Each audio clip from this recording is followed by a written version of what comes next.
I used to belong to the 9T who couldn't be bothered, even if it was easy. Guess how many people have a library card? Wisdom of the world available to transform your life in any value you want. By the way, how much is a library card in Texas? Free?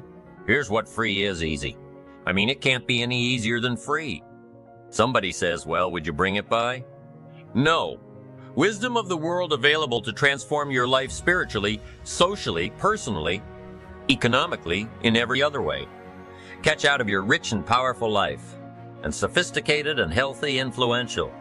How many people have a library card? Answer: 3%. 97 couldn't be bothered. I specialize in happy hour, but he now readily and quickly blames the government, blames his company, and blames policy and blames the pay scale. When you only knew if he joined the 3%. Here's my advice to you today. Walk away from the 97%. Don't talk like they talk. Don't act like they act. Don't go where they go. Don't specialize in what they specialize in. Throw away the blame and excuses to start your new life. You say, well, is it as simple as getting a library card and joining the 3%? And the answer is, of course, that's how easy this stuff is. This is so easy. It's so simple. It's not complex. You don't need a 2,000-year-old guru. You don't need multi-track affirmations. I'm telling you, don't affirm without discipline. It's the beginning of delusion. Don't let somebody sweep you into some contrary way to nature itself. Nature says, unless you labor. The miracle of the seed and the soil and the seasons and God and all the other stuff that's available, sunshine and rain, that's not available to you by affirmation. It is only available to you by labor. So labor well, learn well, discipline yourself well. You can have all the treasures you want. This stuff's easy and simple. It's not ocean waves and seagulls. You don't have to move to Sedona where all the force fields come together. Let's teach our kids the simple ways to transform their health. Number 1, their economics. Number 2, their ability to communicate. Number 3, their life and treasure and lifestyle. Number 4, spirituality. Number 5, and the list goes on and on. Let's not leave out any of the least of disciplines that encourage us to do the next one, to do the next one, to do the next one. First thing you know, this whole scenario for you is spinning up instead of out of control on the negative side. This is all you've got to do. It's as simple as this. It's as simple as starting, committing yourself to life change. And once you start down this road, I promise you, you'll join the 10% and the 3%. Guess how many people can retire from the income of their own personal resources when it comes time to retire? Answer: 5% in the most independent country in the world. 95 are dependent, 5% are independent. Take charge of your own retirement. I'm telling you, if you take charge of your own retirement through personal development and all these skills we've taught today, take charge of your own retirement. You can multiply it at least by 5, maybe by 10, maybe by 20, maybe by 100. Let the government take care of it. Some companies take care of it. You've got to divide by 5. Take charge of your own life. Take charge of your own day. Take charge of your own conversation. Take charge of your own family. Take charge of your own possibilities and learn these skills. Develop this kind of strategy. And I'm telling you, life will open up for you. Join the 3%. Join the 10%. Join the 5%. In our leadership weekend, we teach. Find out what poor people read, don't read. I'm telling you, don't talk like they talk. Lend a helping hand, but don't fall into their poor philosophical scenario. Don't blame what they blame. Don't use the excuses they use. It's called the language of the poor. Switch gears, switch language, switch ideas, switch strategy. Start with the simplest of disciplines and don't be mean to any of these disciplines. The smallest discipline starts the process of life change. And if you invest in this thing called discipline, you can have whatever you wish. It's called the beginning of a miracle. We all must suffer one of 2 pains regardless of your choice of lifestyle and what you want to do. We must all suffer one of 2 pains, the pain of discipline or the pain of regret. And what we suggest, everybody, is to consider the disciplines because disciplines weigh ounces, regrets weigh tons. You don't want to substitute discipline for regret, in our opinion. That would be a poor choice. No, you can do it, but some things are poor trade-offs. The old prophet said, "What if you gained the whole world, but it cost you your soul?" Would that be worth it? And with a bit of intelligence, we say, no, that doesn't seem worth it. Even if you got the whole world, if you traded your soul, that experience would be so bitter, awful, and devastating, it wouldn't be worth it. What if you got some gain by greed instead of legitimate ambition? I'm telling you, it might taste good up front, but it's going to turn bitter in the belly. Our world is and always will be a constant battle between the life of ease and its momentary rewards, and a life of discipline and its far more significant reward. The price of discipline or the price of regret. We will pay one or the other. One of my key phrases for the whole day: disciplines work miracles. Disciplines work miracles. And number one, do what you can do. Not let neglect grab you by the throat. Don't let neglect stall you on your path toward prosperity and health, being able to become powerful, influential, rich beyond wildest imagination. Don't neglect what you can do. If you can read, read. If you can change, change. If you can grow, grow. If you can take one step, take one step. Do not neglect to do whatever you can do at the moment. Of course, you can't run a multi-billion-dollar business today. Mark couldn't either 10 years ago. Mark couldn't either 5 years ago. But I'm telling you today, he can do it because step by step, year by year, he took on what he could do. He didn't neglect it. He did the meetings he could do, he made the calls he could make, he read the books he could read, he took the classes he could take, and step by step, he got himself ready. I'm telling you, do not neglect to do whatever you can do because it'll work miracles of personal development first, productivity second. Now do what you can. Here's number 2. Do the best you can. If it's a foggy night and you can only see 100 feet, how can you see another 100 feet? Answer: walk the first 100 feet. Walk as far as you can see, and then you can see some more. Walk as far as you can see, and then you can see some more. So what you've picked up here, just do it as far as you can see it. And I promise you, if you'll execute as far as you can see it, you'll be able to see more. Do that, then you can see more. And finally, get in tune with doing the best you can.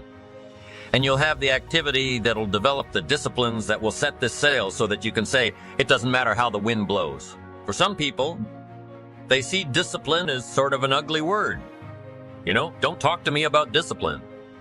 But what you must understand is discipline is a most incredible creative force. Discipline builds a career, discipline develops good health, discipline forms the most incredible marriage. Discipline puts together a friendship that won't quit forever. Discipline develops skills that can be magnified, and touch the world. Disciplines open up music. You can't have incredible music without discipline. In fact, we call them disciplines. We call architecture and music and playing an instrument. We call it sculpting, painting, writing, and composing. We call those disciplines.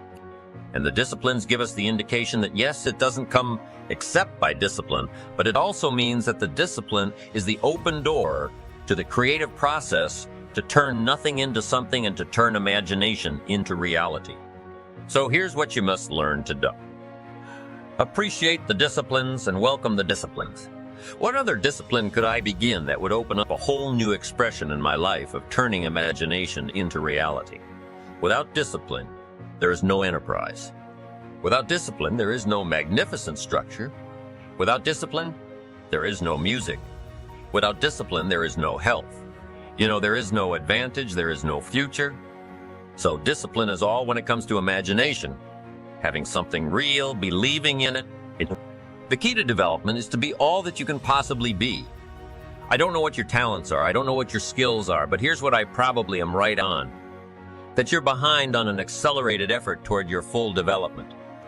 I would suggest that. Now, for some of you, I know that's probably really not true, but even as I look at my own life, because, I'm tempted to procrastinate just like everybody else. But, I should have written 30 books by now. I've only written 4 or 5. I should have done a lot of things, but I haven't. I got distracted, and all of us have these challenges. But what could I become? What could I become? I had one of my dearest friends. I've lost him. He died at age 53. One day, he drank a little too much. David drank a little too much. But he did all kinds of things. He was a builder, and he was a dreamer, and he did a lot of things. but his drinking sort of kept him in a fog for years and years. About 6 years ago, he was sitting at the yacht club, and he was in a fog, and suddenly it occurred to him. I wonder what I could have accomplished all these years if I hadn't been in this sort of foggy state. And he said that did it. In the last 6 years before he died, he was free, and he accomplished some incredible things that last 6 years. Being all that you can be and not letting habits drag you down. Not letting things sidetrack you from the full development of what you have, the capable of being. What could all your heart encompass if you really had the chance and you really had the disciplines and really got to it? What could you really become? What could you earn? How healthy could you really be? How many books could you write? How many poems could you write? So here's what I would ask of. If you feel that you're a little bit stalled wherever you are in your progress, I'm asking you to correct that.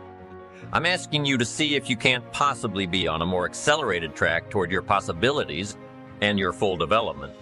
Here's what life is all out. To become all that we can possibly be. The full development of all of your potential. That's number 2 is the wise use of all of your resources. That's what life is all about. Discipline, if there is a magic word that stands out above all the rest, this is the one. Discipline is the bridge between thought and accomplishment. The bridge between inspiration and valuable achievement, the bridge between necessity and productivity. Remember, all good things are upstream. The passing of time takes us adrift, and drifting only brings us the negative, the disastrous, the disappointment, and the failure. Failure is not a cataclysmic event. It is not generally the result of one major incident, but rather a long list of accumulated little failings. Failing in life is failing to think today, failing to act today, failing to care, to strive, to climb, to learn, to keep trying day by day. If your goal requires that you write 10 letters today and you write only 3, you are down 7 letters. If you want to make 5 calls and you only make 1, you are down 4 on calls. If your plan calls for saving $10 today and you save none, you're down $10 today. Now, the danger is looking at an undisciplined day and concluding that no great harm has been done. It doesn't seem like such a bad day. But add up these days to make a year, and then add up those years to make a lifetime. Perhaps you can now see how repeating today's small failures can easily turn your life into a major disaster. Success, on the other hand, is just the same process in reverse. If you plan to make 10 calls and you end the day making 15, now you're up 5 calls. If you then get up a few letters, move up the savings numbers, you can see what a massive difference it could make in a year and what wealth and accomplishment awaits for a lifetime.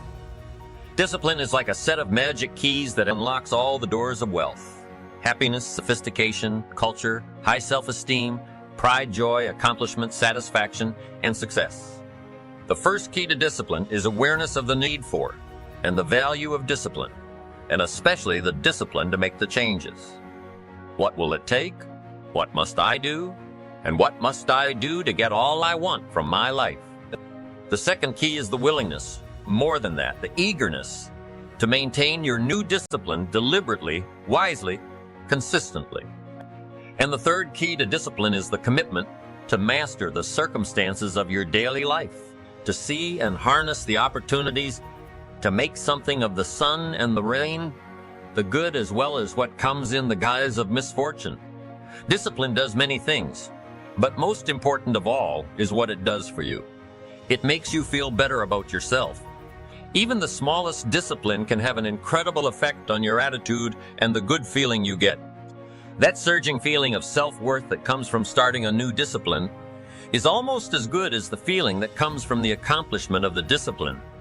Second, a new discipline immediately alters your life direction. You don't change destinations immediately.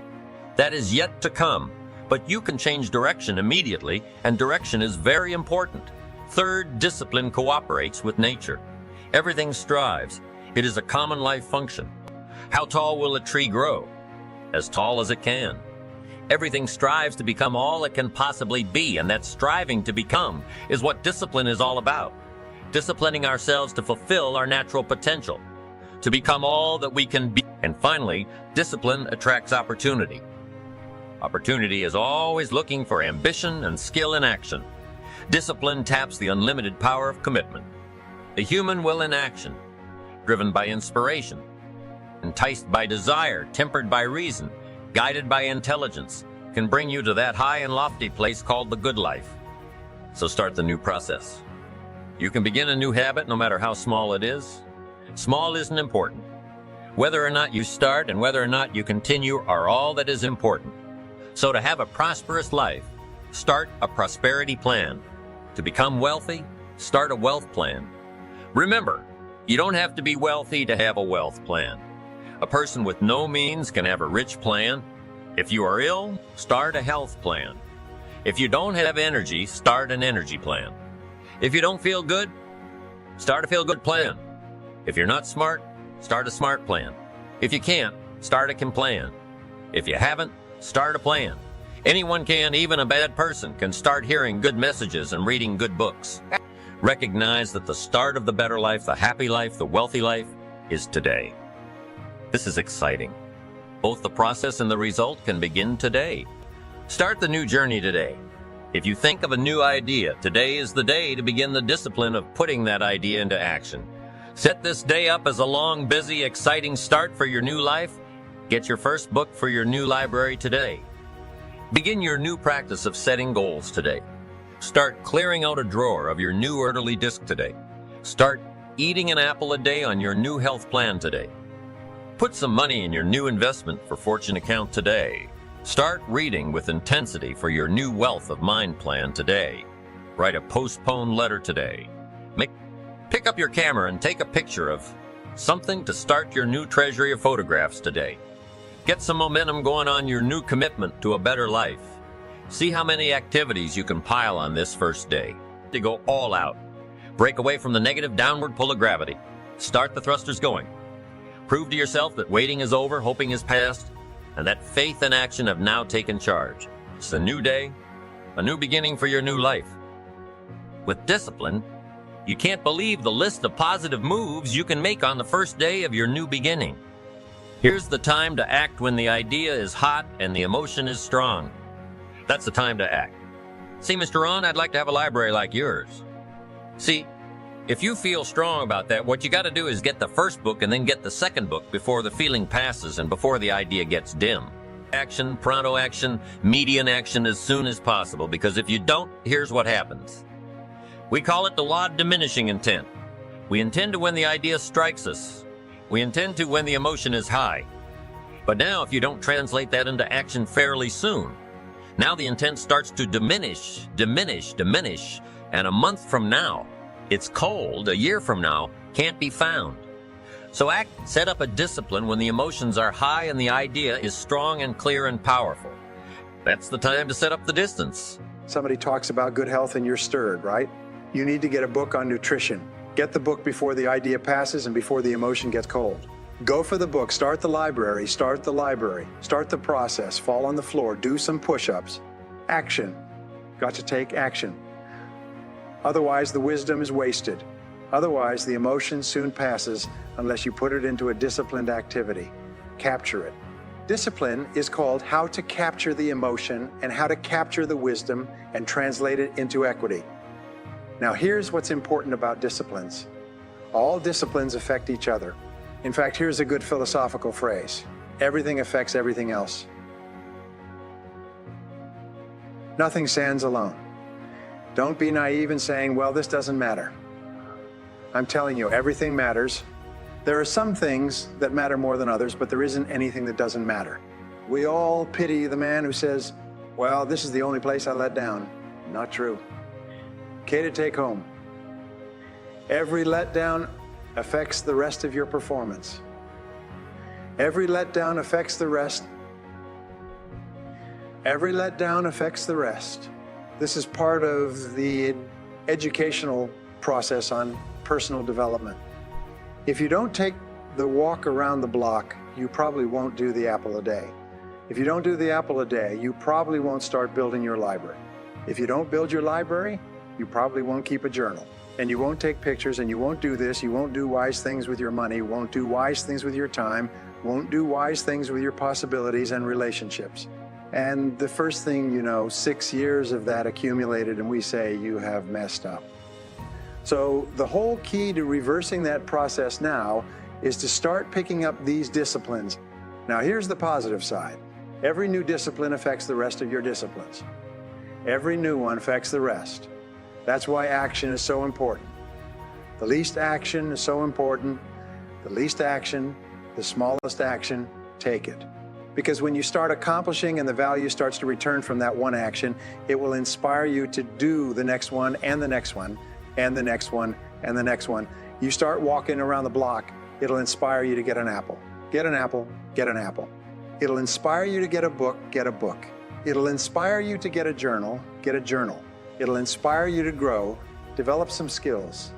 All disciplines affect each other. Every lack affects the rest. Every new affects the rest. Every new affects the rest. The key is to diminish the lack, set up the new, and you've started a whole new life process. Success is not an accident. It is a skill. It is a skill. It is predictable and it can be learned. And it can be learned by you and it can be learned by anyone. And the sooner you learn this skill and the sooner you become an expert in the skills of success, the sooner you achieve the great things that you were born to accomplish. Many people think that you have to be very intelligent to be successful in life. Exhaustive research shows that many self-made millionaires have only average intelligence. The reason why this helps them is because they never become impressed with how smart they are, and they're always trying to learn more. An average person with average talents and abilities and average education can outstrip the most brilliant and genius in our society. If that average person has clear, focused goals without goals, you are doomed forever to work for people who do the average. Self-made millionaires work over 60 hours per week. And this is the one single factor that they all have in common. In our society, you work 8 hours per day for survival. Everything over 8 hours is for success. Somewhere in America, someone becomes a millionaire every 12 minutes. The clock is running. Get ready. This could be your time. Today, more people are becoming successful faster than any other time in human history. Someone, somewhere in America, becomes a millionaire every 12 minutes. At least 80% of these millionaires are self-made.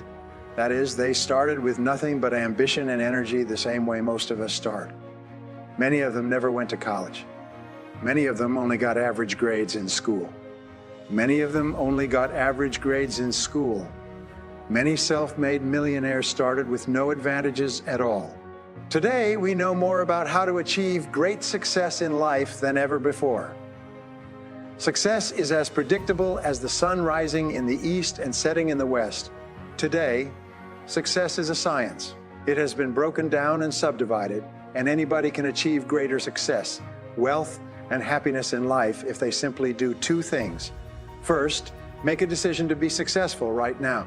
Most people never decide to be wealthy, and that's why they retire poor. And the second requirement, if you want to achieve greater success, is simply this. Learn from the experts, study successful men and women, and do what they do, and you'll be successful too. It sounds simple, doesn't it? If you want to be successful, you study success. You become an expert on success. And I'm always astonished that men and women think about success day and night, and yet very few of them ever read about it, ever study it, ever listen to tapes, ever take courses or seminars. They seem to excuse them by feeling that these are the sort of things that they're going to learn by osmosis. At age 25, I started and built a 100-person sales force covering 6 countries, doing $1 million per month in business by simply practicing some principles I had learned at that time from books and picked up from other people. However, as time went on, I lost those principles. I forgot the principles and I reached my state at the age of 30 where I had no skill, I had no training, I was deeply in debt, I was going nowhere, and that's the point at which I made a decision. I made the decision I was going to be successful, and I was going to do whatever was necessary to achieve it. I was going to pay whatever price was necessary to accomplish my goals. This was my turning point. I sat down and I thought through everything I had learned in my 30 years. I'd read many books on success, and I listened to many tapes, and I attended many courses, and I developed a simple system based on the best success principles I had found. And then I put it to work. By 1985, 5 years later, my simple success system had brought my income up to over $1.5 million. I increased my income by 100 times in 10 years. And what I discovered over the years of study and practice was simply this. If you design a success system and follow it, you will be far more successful than if you don't. Any system based on sound principles is better than no system at all. But recently, they've been dividing new business startups into two categories. The first category is businesses started by people with 5 years or more of business experience. And the second category is businesses started by people with no business experience at all. And the statistics turn out to be very different for these groups. Businesses started by people with experience in business have a 90 or better success rate, whereas businesses started by people with no experience have a 99 failure rate. If you don't have any experience, how can you make a business successful? Business is too complicated. The reasons are obvious why people with experience succeed, and like people without experience, fail. It's the same in life. People with knowledge and experience succeed, and people without it fail. We know that the more successful you are, the more successful experiences you have, the more likely it is that you will be successful in other things. We know that the fewer success experiences and the less success knowledge you have, the less likely it is that you'll be successful. Do you know the success rate for an established franchise, one that's been in business for at least 5 years?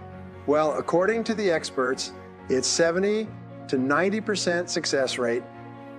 McDonald's, for instance, has over 8,600 outlets, and they haven't had a failure in 25 years. Now, why should this be? Well, the reason is simple. A franchise is a proven success system. It is a system based on years of trial and error. All you have to do with a franchise is to do what you're told. Follow the system, and your success is almost guaranteed. A McDonald's executive told me once that every single farmer that has ever bought a McDonald's franchise has been extremely successful, whereas very often, and people from the universities and people with previous business experiences will buy franchises, and they'll try to change the system instead of following the success principles. They'll try to change the system, and they run into nothing but problems. One of the great keys to success is to use proven success methods. Learn from the experts. Don't try to reinvent the wheel. Life is too short for that. Surprisingly enough, most people either never study success, or if they do, they ignore what they've learned and try to do it all on their own. Let's look at some of the general principles of success we've discovered over the years. Number one principle, most important of all, is that success begins inside you. It starts from the inside out. It is a state of mind. It is a function of your character and your personality. Remember, it is not what you do so much as who you are that counts. Number two, the psychology of success simply equals mental fitness, which is a feeling of self-confidence, happiness, enthusiasm, and a positive mental attitude. Because if you have feelings of unshakable self-confidence, happiness, enthusiasm, and a positive mental attitude, nothing in the world can stop you from being successful. Number three, your level of self-esteem, how much you like yourself, how much you respect yourself and accept yourself as a valuable and worthwhile person, is the foundation quality of all success, all high achievement, and all peak performance. The more you like yourself, the better you do everything you turn your hand to. Point number four, the purposeful development of self-esteem is the psychology of success. Everything you do that makes you feel more positive towards yourself and your life builds your self-esteem and improves your level of mental fitness. In other words, when you use proven success methods every single time you do and you get a positive result, you get a jolt of self-esteem and self-confidence that makes you feel great about yourself and enthuses you to go on to the next effort. Number five, true self-esteem arises from an enhanced feeling of competence. Everything you do that gives you a greater sense of mastery and achievement boosts your self-esteem. Number six, your self-esteem is largely determined by how much you believe in yourself. Your beliefs, more than anything else, determine your reality. You always think and act in a manner consistent with your innermost convictions. If you change your beliefs, you change your life. Many people think that you have to be very intelligent to be successful in life. Exhaustive research shows that many self-made millionaires have only average intelligence. The reason why this helps them is because they never become impressed with how smart they are, and they're always trying to learn more. They're always curious and open and asking questions, and it's this that gets them the information that guarantees their success. Many people think you have to go to college in order to be successful. There's an enormous number of self-made millionaires and successful people in every field who never went to college. As a matter of fact, half the college graduates in America are working for people who didn't finish high school, in my estimation. Number 7, your level of self-esteem is determined by how much you believe yourself to be valuable, competent, worthwhile, respected, and important. Everything you do, every experience you have that causes you to feel more valuable raises your self-esteem. Every experience that causes you to feel less important or less valuable lowers your self-esteem, undermines your self-esteem, undermines your self-concept, and impairs your effectiveness. Number 8, the opposites of self-esteem are fear, stress, psychosomatic illness, personality problems, negativity, cynicism, mediocrity, defeat, failure in life. In fact, I feel that almost all human problems stem from low self-esteem, stem from the fact that people don't like themselves very much. Fears of failure, fears of poverty and rejection, fears of poverty and rejection, fears of criticism, and fears of loss that hold us back are all rooted in low self-esteem. Number 9, it is possible to change your feelings, their attitudes, your opinions, your ideas, and beliefs about yourself by feeding your mind with a steady stream of positive, constructive messages that are consistent with the outcomes you desire, rather than the outcomes you fear. If you do become what you think about, it's very important that you continually feed your mind with thoughts, words, pictures, ideas, and images that are consistent with the person you want to be, with the qualities and attributes you want to be, with the qualities and attributes you want to have, with a lifestyle that you desire. Number 10, you should use positive affirmations, which is called positive self-talk. If you like, repeat it over and over to yourself with enthusiasm and conviction. In other words, emotionalize the things that you say to yourself. Say things to yourself like, I like myself, I like myself, I like myself, I like myself, I like myself, I like myself. Whenever you say that, your self-esteem goes up. Whenever you say that, you feel better about yourself and you perform better. Number 11, visualization. Practice visualizing yourself with the qualities, attributes, and behaviors you desire. Create clear mental pictures of your desired results over and over. And the last thing you do before you go to sleep at night is visualize yourself performing excellently. Visualize yourself enjoying having achieved your goals. Visualize yourself as the person you would like to be. Remember, your subconscious mind is activated by mental pictures, and it then makes all your words and actions fit a pattern consistent with your most intensely desired goals. It controls your body language, it controls your tone of voice, it controls your levels of energy. So, the more you think and talk and visualize what it is you want to accomplish, the more likely it is you want to accomplish, the more likely it is you will say and do exactly the right things to cause it to happen. Number 12, when you use affirmations and visualization in combination with an attitude of positive expectations, you do 2 things. First of all, you become a positive, optimistic, cheerful person with a kind of attitude that is essential to success. And you can't imagine a really successful person who is not positive, optimistic, and cheerful. Number 2, you begin attracting into your life people and circumstances in harmony with your dominant thoughts. This is called the law of attraction, and what it says is that whatever thoughts dominate your thinking, you're going to attract people and circumstances into your life that harmonize with them. And this law of attraction works whether your dominant thoughts are positive or negative. So be careful. If you keep your thoughts positive, you'll attract positive circumstances. And if your thoughts are negative, you'll attract negative circumstances. Number 13, feed your mind continually with positive books, magazines, tapes, videos, and seminars. Avoid negative people, negative books, negative newspapers, negative magazines, negative stories. Feed your mind with positive information, which helps you, which is consistent with where you want to go and what you want to be. You see, you are very susceptible to what is called the power of suggestion, and you are influenced by every suggestive element and you're influenced by every suggestive element in your environment. You're influenced by what people say in the books you read, the newspaper headlines, and the news on television. And if you do not consciously keep your suggestive environment positive, it will tend, in our society, to be predominantly negative. Number 14, associate with positive, cheerful, optimistic, success-oriented people.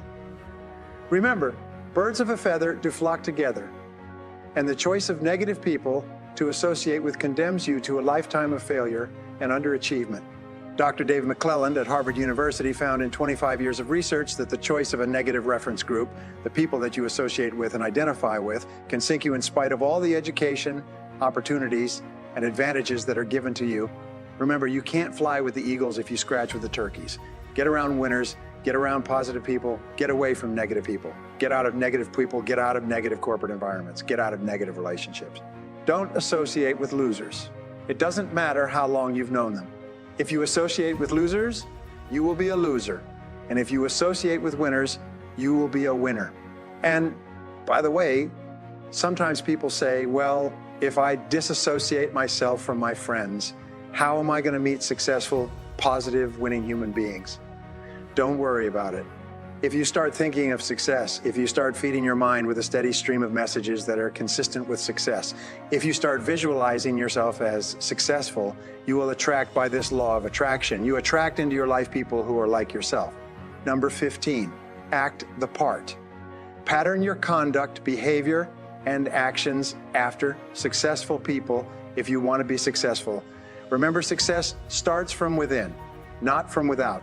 If you have low self-esteem or a poor self-image, or if you lack self-confidence, as I did, as everybody does initially, it's very difficult to change merely by thinking about it. It means that you can act your way into feeling high levels of self-esteem by doing the same things that people with high self-esteem do. Mental fitness is like physical fitness. It can be learned through repetition and practice. Remember, mental fitness is positive self-esteem, high levels of self-confidence and courage, and you can learn it by practicing. This was the secret that turned my life around, and I have since learned that it's the key reason for the success of thousands of ordinary men and women. Well, what have we learned? Number one, top of the list, most important, success is not an accident. It is a skill. It is predictable, and it can be learned by you, and it can be learned by anyone. And the sooner you learn this skill, and the sooner you become an expert in the skills of success, the sooner you achieve the great things that you were born to accomplish. Number two, if you want to be successful, you must use proven success methods. You must learn from other successful people. You must study successful people. You must interview successful people. You must find out everything you can about success from every source possible. You must become an authority on it. Number three, the great majority of people fail in life. That is, they do not fulfill their potential and achieve the health, wealth, and happiness of which they're capable. They sell themselves short, they settle for far less. Number four, your level of self-esteem, how much you like yourself, how much you respect yourself and accept yourself, and regard yourself, how much you esteem yourself, is the most important single determinant of your success. When you are successful, you feel tremendous about yourself, and when you are not, you don't.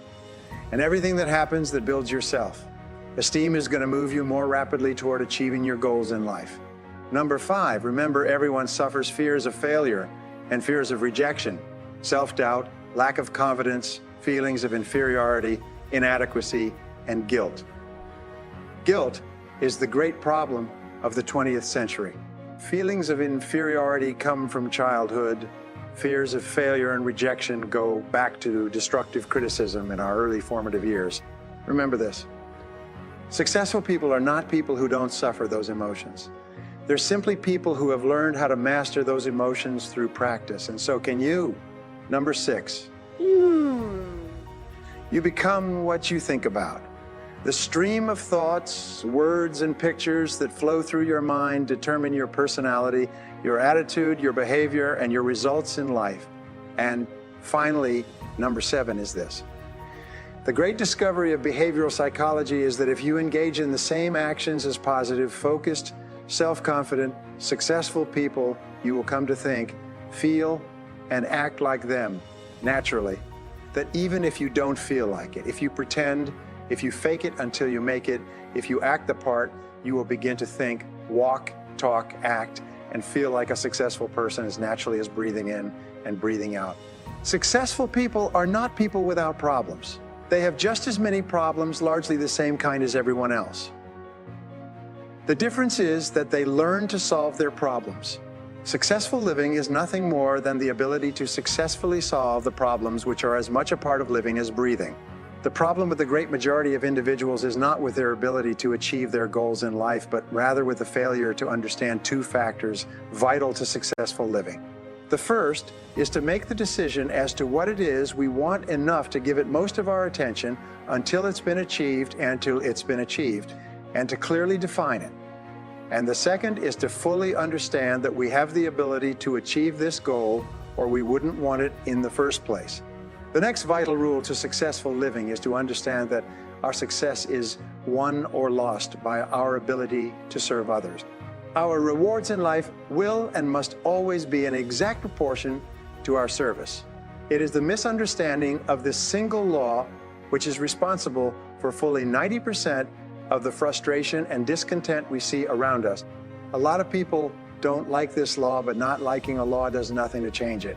The basic laws of nature and economics are unchanging. Thomas Huxley put it, to those who know and work with the laws, they are paid with the overflowing sort of generosity with which they delight in strength.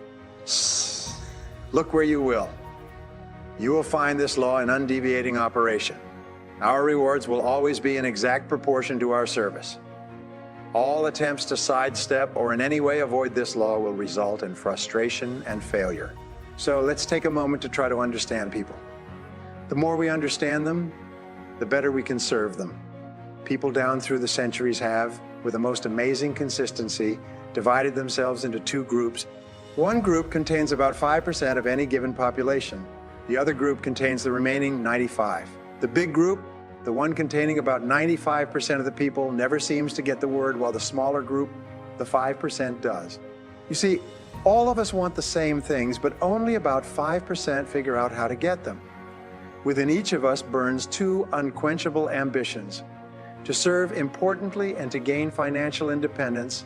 But according to statistics, only about 5% achieve both of them. Why? Every human being has a tendency to think, act, and talk like those by whom he is surrounded. We've already pointed out that 95% don't seem to get the word in life that he is surrounded by the larger group, that he will continue to conform to his group unless we can do a better job of serving him through knowledge.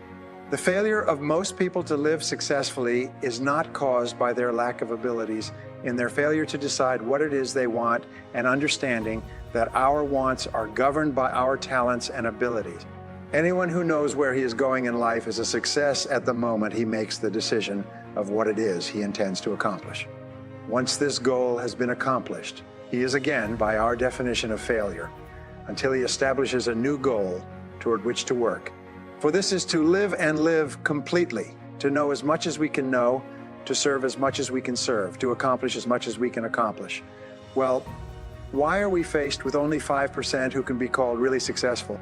Because the best estimates available tell us that only about 5% will ever decide upon and define the one thing they want. We know that the happiest people on earth are those who know exactly what it is they seek and set boldly out to find it. The fortunate ones are those who have found a dream so exciting and worthwhile that they'll devote a part or all of their lives to making that dream come true. But with a great majority never realizing that a persistent daydream is often the point on which we should set our compass, the place toward which it is meant for us to journey. The tragedy is that the great majority shrugs off this built-in direction finder and returns, which they feel must be the best road because it carries the heaviest traffic. For it is the road of the 95%. It is the road with no more opportunity and with 19 times as much competition. Of all the billions of human beings who've lived on Earth, all great ideas have come from just a handful of. Every great leader and thinker has been scorned, ridiculed, poisoned, imprisoned, stoned, pilloried, burned at the stake, or crucified. Mankind as a group has made a consistently grisly game of tormenting its saviors. It comes from following the wrong crowd, What can we learn? We've got to have individual goals, individual thinking, and individual action. And two, we must never conform to the great mass of people. We must never lose our individuality and identity by permitting ourselves to be submerged in this suffocating sea of indirection and purposelessness. There's nothing wrong with emulation so long as we emulate a person who represents that which we wish to become, but never the crowd, never the 95%. Our minds, our thinking, controls our destinies here on earth to a degree totally unsuspected by the great majority of people. And if we can control our minds, we can pretty well tell our own future. If we're confused about what we wish to become or accomplish our lives, our environment will mirror that confusion. We as individuals can call our own shots for the rest of our lives. We can know what it means to go through life from one success to another. We can know what it means to have peace of mind and live calm, cheerful, successful lives. In 5 years from now, you can be and have anything you set your entire mind and heart upon. Succeeding in life has always been a matter of doing that which the great majority does not do. It isn't that I want to make an invidious comparison between the 5% and the 95%. Not at all. That's just the way it is. And if we don't recognize it, it will be to our cost. The trick is not in achieving our goals, it is in establishing them. A ship would never leave a harbor if it did not have a destination. If you were to climb to the navigation bridge and ask the captain the name and location of his next port of call, he would tell you immediately. Can you tell anyone your destination just as quickly and in one sentence? The captain of the ship knows that he can arrive at only one port at a time. He also knows that his destination will be invisible for fully 99 of his voyage, but he knows it's there, and that he'll reach it barring an unforeseen catastrophe. If he will just keep doing certain things a certain way every day, one fine morning, his destination will appear on the horizon. By understanding that he can reach only one port at a time, the owner of a ship can, in the short space of a very few years, reach hundreds of ports successfully, devoting its life to accomplishing its mission and contributing its share to the welfare and economy of the world. Men and women who follow this sensible, obvious, and meaningful way of life will do the same. These are the unfortunate people who, not knowing the rules, believe that circumstance controls our lives. They believe in luck and superstitions, fate the breaks, and while they cling to their false alibis, life passes them by, remembering that the definition of success is the progressive realization of a worthy ideal. What's the ideal toward which you are working now, today, yesterday, and tomorrow? Can you write it in one sentence? Is your goal sharply and clearly defined? Every job, no matter what it may be, holds somewhere within itself the key to everything we want in life, the key to greatness. But we must look for it, and we must decide to become a professional at your business. You see, we can either compete or create, and when we begin to do this, there's no limit to that which we can achieve. Everyone wants security, but not 1 in 10 can tell you what it is. There is only one place on earth you can find security. It's inside of a person, never outside. If a man has security inside where it belongs, you can see it walking down the street and you can feel it when he enters a room. That's security, and you can't take it away from him. This man or this woman has security where it belongs. And you know where it comes from? It comes from doing what we do for a living surpassingly well, and it comes from knowledge, planning, and working for what we sell, who we sell, and how to sell. Those 3 subjects would fill a large library, but we can take things one at a time. And by devoting an hour a day to study, we can become outstanding professionals in 5 years or less. Second, planning. This means writing down the specific goal we're now working toward. It means selecting the income we feel will represent financial independence to us. Once this has been selected, we know exactly what we must do in order to reach it. As soon as our first goal has been reached, we can set a new one. It's a result of planning and working positively that attracts the good things to us. Whatever your goal may be, write it down in detail. Then, like the ship, you're on course and you reach more successful ports in a few years than most men do in a lifetime. Third, working more than the average. If we're going to achieve more than average results, it is necessary to work. We need energy, and energy is inextricably linked to desire. Unless we have a desire to do a certain thing, we find ourselves without energy. Once our goal has been crystallized in our minds and we realize that we become what we think about, our doubts vanish as to whether or not we can achieve our desired ends. Compared with what we ought to be, we're making use of only a small part of our possible mental and physical resources. He possesses powers of various sorts which he habitually fails to use. He energizes below his maximum and he behaves below his optimum. And that by pushing past the first false feeling of fatigue, we will find an exhilarating second wind that will take us to our goals. And studying the lives of the world's great men and women, we find they seem to be indefatigable. Frequently, people find it difficult to establish a goal toward which to work. Here's a good way to solve the problem. Get off by yourself and where you can think without being disturbed. Then write on a sheet of paper a complete description of the person you would like to be and the things in being this person you would have. Carry as often as you can a clear mental image of the person you want to be and begin to be that person. Soon this will become so knit with habit it will lead you without fail to the goal you seek. And you'll become what you think about.